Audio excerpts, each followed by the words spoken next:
Okay, the big choice by me. Interior courtroom day. A small, dull courtroom. 3 people sit at the bench. Sorry? I don't know what that was. I apologize. Oh, okay. 3 people sit in the bench. In the middle is Anne, 40s. On her left, Byron, 50s. And on her right, Jorge, also in his 50s. All are dressed well and have serious expressions. There's one table before them. Standing behind it is Shaun, 30s, wearing a suit with a stack of papers in front of him. Is there anything else, Advocate? Yes, Your Honor. As I keep saying, I am not a judge. I'm the chairperson of the committee. Old habits. Sorry. Shaun shuffling papers. What else have you got? That's the document. Your Honor, Chairwoman, ma'am, I think it's important for the panel to understand the extent of which my client has thought this request through. She's of sound mind. She's lived a good life. And she'd like it to end now before it gets messy. That's in the submission papers. I wanted to make sure that part was read. We read all the parts. This is the most serious of all the committees. Wouldn't you agree? Researchers in the Netherlands listed 5 reasons our older citizens want to end their life early. A sense of aching loneliness, the pain of not mattering, the inability to express oneself, Multi-dimensional tiredness, and a sense of aversion to a feared dependence. Not have been in existence long, Advocate, but we've heard that one a few times already. It's important all the same. We should all have the power to decide when it's time to die, without the social stigma of suicide. My client feels comfortable. She has lived all the life she's wanted. We must examine when more is indeed better, and when, if ever, enough is enough. Ram Dass. Nice quote, Advocate. I hadn't heard that one. You should read his book. Not the famous one, the other one. There's some good stuff in. Gentlemen. We submit that in this case, enough is enough. We hope you agree and give my client permission for physician-assisted suicide. Okay, now I'm done. Thank you, Advocate. The committee approves your client's request. She needs to report to the facility within 7 days or the permit expires. Anne shuffles papers, grabs a stamp, and approves a document. Thank you. So who's next? Shaun shuffles papers. In the back of the room, a figure cloaked in a hoodie slips into the side of the stage where the public can sit. Yeah. This one. We don't have all day, Advocate. My next client is filing for immediate euthanasia. I'm afraid she's a last-minute addition to the list, and you don't have the paperwork. Shaun opens his laptop and pushes a button. I'm not sure we are in a position to... Please, Your Honor, Chairwoman, I just uploaded the documents. If you look on your screens, you'll see it's an unusual case. The panel look at their laptops. They all react. She's in her 20s. I didn't think we'd get a young one so fast. Why wasn't this filed appropriately? My client feels, given her age and the relative newness of the panel, that her case might attract unwanted publicity, and she would prefer it to be handled quickly and quietly. She's not wrong. I can't say I'm happy with this strategy. She's doing us a favor. Let's hear it. We can always delay a ruling. Proceed, Advocate, but next time follow the system. We may be new, but our goal is to make this process more acceptable in the public's perception and not too secretive. My client has been suffering from severe depression for more than 15 years. She's tried all accepted medical interventions, and some that are not currently accepted. None have made a significant improvement in her quality of life. After careful consideration with her mental health professional, whose letter of recommendation is included, my client has decided she would like to end her life. She's Dr. Simon? Correct. And she received electroshock treatment at Wildwood in June 4 years ago. Mm-hmm. And what you see in the file is accurate, Your Honor, Chairwoman. Why does that matter? Is your client here, advocate? I don't believe so. It wasn't something... The person in the hoodie stands. I'm here. All eyes turn. The person removes her hoodie. She's Tara, 31, tired but alert. Anne reacts visibly. We need to adjourn. I'd like everyone to leave the room except the client. Do you know her? Now. What's please. going on? Anne's kicking us out. Your chairwoman, this is highly unusual. Direct contact between clients and the panel is specifically prohibited. I'm aware. Please leave now. People leave. Shaun talks as he moves. I mean, the word euthanasia comes from the ancient Greek meaning good death, and panels in Europe have been helping people without terminal illness end their suffering for several years, and you'll see in the study I included, published in the National Library of Medicine, called Assisted Suicide and Euthanasia in Mental Disorders, written in... Noted. Everything that happens here is scrutinized. I hope you know what you're doing. Anne walks Byron off stage. She's my daughter. Oh, no. Everyone is gone. Tara walks to the table as Anne joins her. They stand on opposite sides. Hi, Mom. You look good.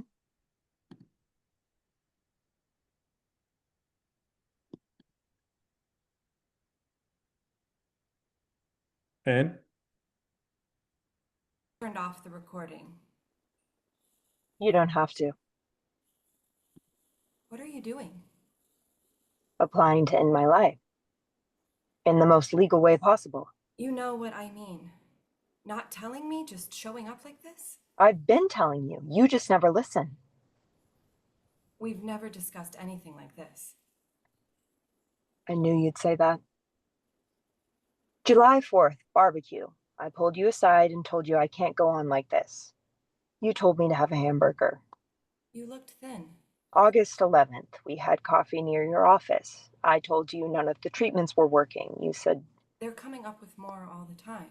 September 1st, I emailed you the report that Shaun just mentioned about the panels in some European countries and how they're helping people like me. You wrote back saying you'll read it when you're not so busy. You can stop now.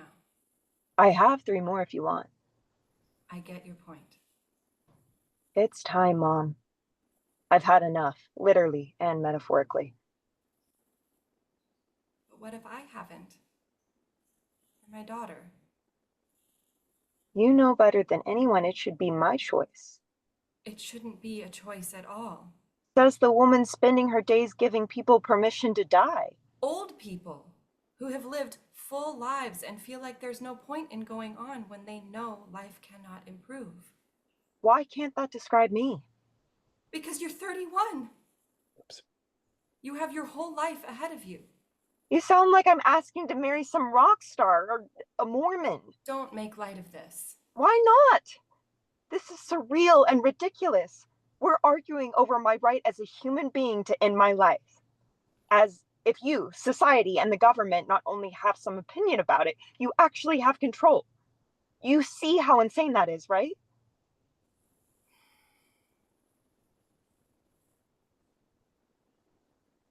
I remember when you were 5. I used to look forward to reading you stories before bed. Every night.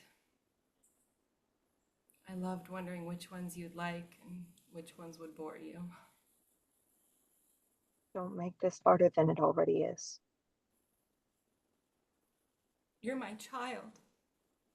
Mine. I made you. Guess you didn't do such a great job. Don't say that. Ever. Sorry, but my life is in unending misery. I can't work. I can't have a serious relationship. I can't escape. Ever. Maybe sometimes when I sleep, I'm okay. But every single moment I'm awake, things just aren't right in my head. You know that. I don't want to know it. Neither do I. I keep thinking about the counter arguments to euthanasia that I've spent so many years fighting against. Your famous top 4? They're not mine. And 3 of them seem so much more valid now than they did 5 minutes ago. 1. Euthanasia offends me and my sensibilities. When it comes to you, yes. 2. It's a slippery slope to killing people against their will, like disabled kids and old people you couldn't be bothered looking after. You know your stuff. I'm your daughter. What about the big one? 3. They have meds now that can alleviate almost anyone's pain. So why speed up what's going to happen anyway? And your response is? You know, Say it. you're forcing people to live because society says so. Even if we have to drug them to the eyeballs to make it happen, which means the individual has no say on one of the biggest personal decisions there is, which goes against everything we claim to value. Death's different. So abortion's okay to regulate then? Abortion's different too, in a different way. I can barely see your head from inside the hole you're digging. Ugh, I know. All right. I don't have a well-rehearsed arguments against something I fought so hard to make happen. Then make this happen for me. We'll have a cool party. We'll gather around everyone we know and love, and we can all say goodbye in the best way.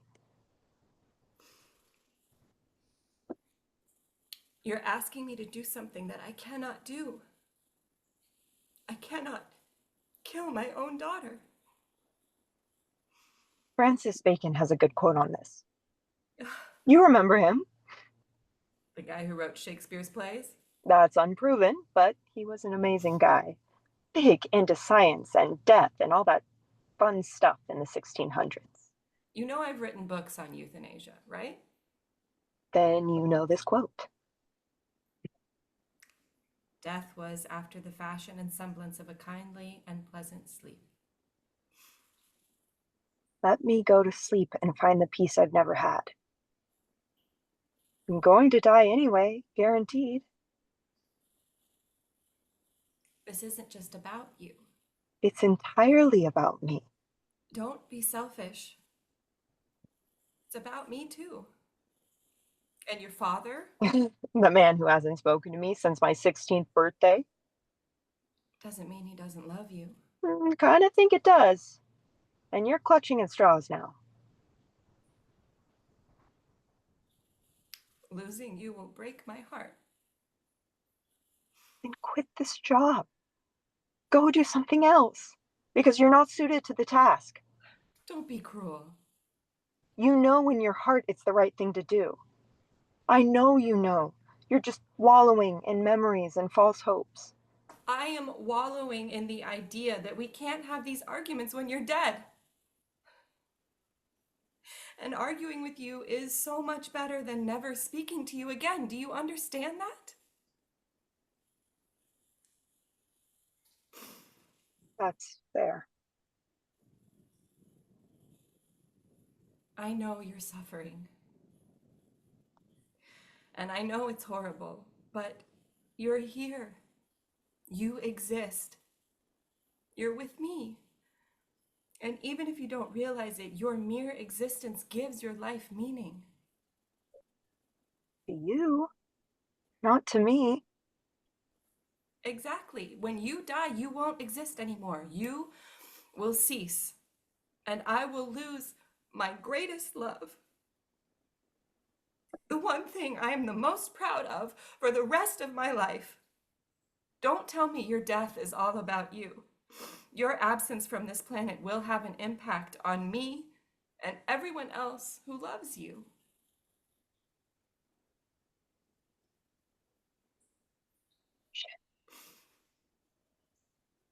I know how easy it is to get caught up in your own misery and suffering and not pay any attention to the impact you have on others, simply by being here. So I should stay alive to keep others happy? Even if it's unbearable for me? Yes. I mean, no. Or maybe. You think I'm rushing this decision, like I haven't thought it through. Of course, I know you've thought it through, and of course, I know how hard you fought against your illness. I want you to know I thought about suicide every day since I was 16. Even that Christmas when for a brief moment you thought I got you a pony? That was when I was 6. Damn. Only one thing kept me from dying. Every single day, same thought process. Tara, today's the day. Nope, it isn't. What's the thing? You.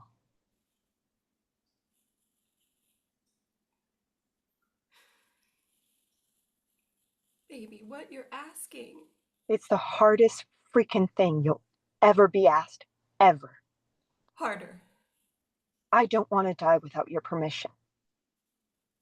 And I don't want to stay alive anymore. Did I do something? Could I have done something different? More?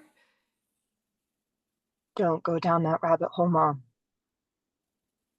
You know it's just brain chemicals. Plenty of people have crappy dads and live perfectly damaged lives. I don't think I can. I don't see how any mother could give the permission that you seek. Then I'll go out of town. And I'll send you a text where to find me. I really don't appreciate your threats. Or we take a moment to celebrate.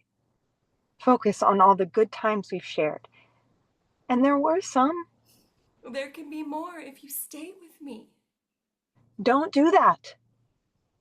Let's say goodbye properly.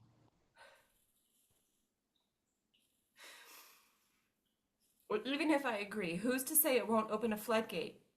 And all sorts of people will suddenly line up to die because they got fired, or their partner broke up with them, or their favorite show got canceled. The bigger, slippery slope. Nice to see it pop up again.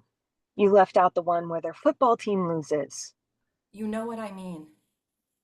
You're the first. I knew you'd say that too. I have a quote from an essay by a guy named Daniel Calcutt. Do you know this one? No. Score 1 for Tara's Googling. Okay. His reply to the whole slippery slope thing. I think we should worry about why we have this worry. Have we made life on Earth so dire that death presents a welcome alternative?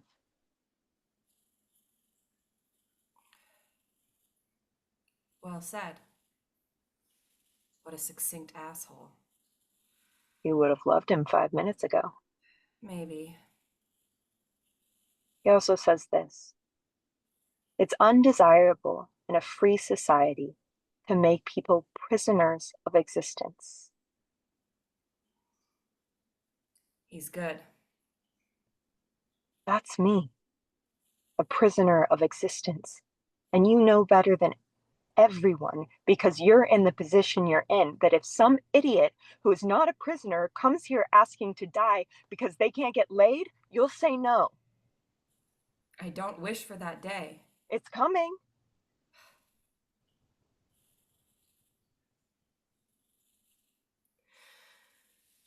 I have to call everyone back in. What are you going to do?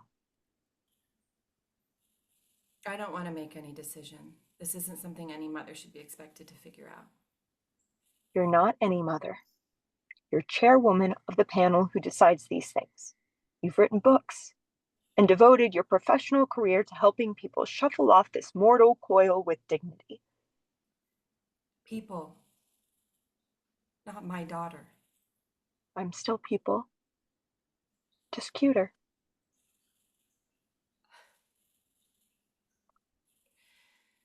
I know what you're thinking. And no, just because I can make a joke doesn't mean I'm good to keep living.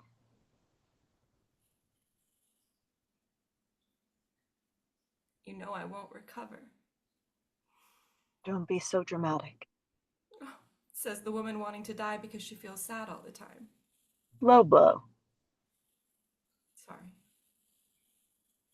I'm your daughter. I love you, and I will always love you. Without your support, I wouldn't be standing here right now. You know that. You're the best mom anyone could have. It is not your fault my brain is broken. I prefer slightly dented. Broken. And it can't be fixed. If I was the family pet, you'd put me down. If I was the family car, I'd be totaled and sold for parts. My race is run. I gave it a good try, but I'm ready for it to end now. Not because of you, or because of anything other than I'm just done. Which is okay. No, it's not. I'm so tired of fighting, Mom. So tired of the struggle. I want to be free. I want to rest. I want to leave and see what's on the other side, even if it's just black. I know you'll be sad and you'll miss me and it'll suck without me. I get it. But none of those reasons are enough to convince me to hang around. I'll only end up resenting you and killing myself in some undignified, potentially messy way. I don't want that. Not when I have this opportunity. You make it all sound so easy, but I have to wake up every morning after you're gone, knowing you're not with me, and I killed you. How about knowing you set me free? You gave me peace. You let me leave with all the good memories. You did what you always wanted to make me truly happy.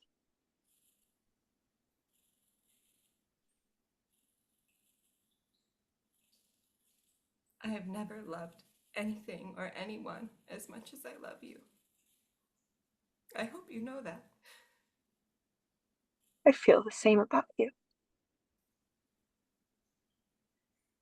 I will never stop loving you. You better not.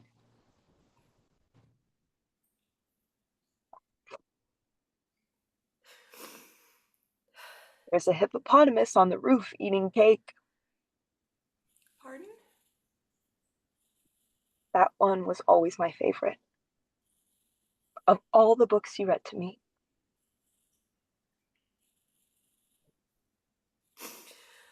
Mine too. Can we come back in yet? have you made your decision, Mom? I have. Blackout.